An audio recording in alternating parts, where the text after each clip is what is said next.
আমরা 2016 SLST-তে চাকরি পাওয়া যোগ্য শিক্ষক শিক্ষিকা এবং শিক্ষাকর্মীবৃন্দ আজকে সরকারের অপদার্থতার কারণে, আধিকারিকদের অপদার্থতার কারণে, প্রতিষ্ঠানের দুর্নীতির কারণে আমাদের চাকরি গেছে।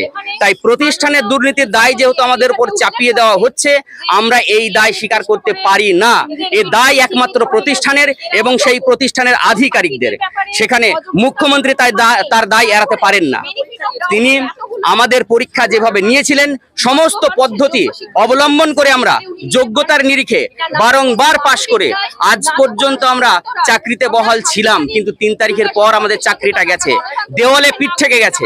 আমরা বাধ্য হয়ে আজকে রাস্তায় নেমেছি সরকারকে বার্তা দিতে, যদি আমাদের পুনর্বহালের জন্য যথোপযুক্ত ব্যবস্থা না নেওয়া হয়, তাহলে আমরা সহিংস আন্দোলনের মাধ্যমে হলেও, আমরা রক্ত দিয়ে হলেও, জীবন দিয়ে হলেও আমাদের অধিকার ছিনিয়ে আনার চেষ্টা করব। আজকে আমরা ডিআই অফিসে অভিযান করছি, ডিআই অফিসে তালা লাগাবো, সরকারকে বার্তা দেব, কোনো রকম পদক্ষেপ আমাদের বিরুদ্ধে নেওয়া যাবে না।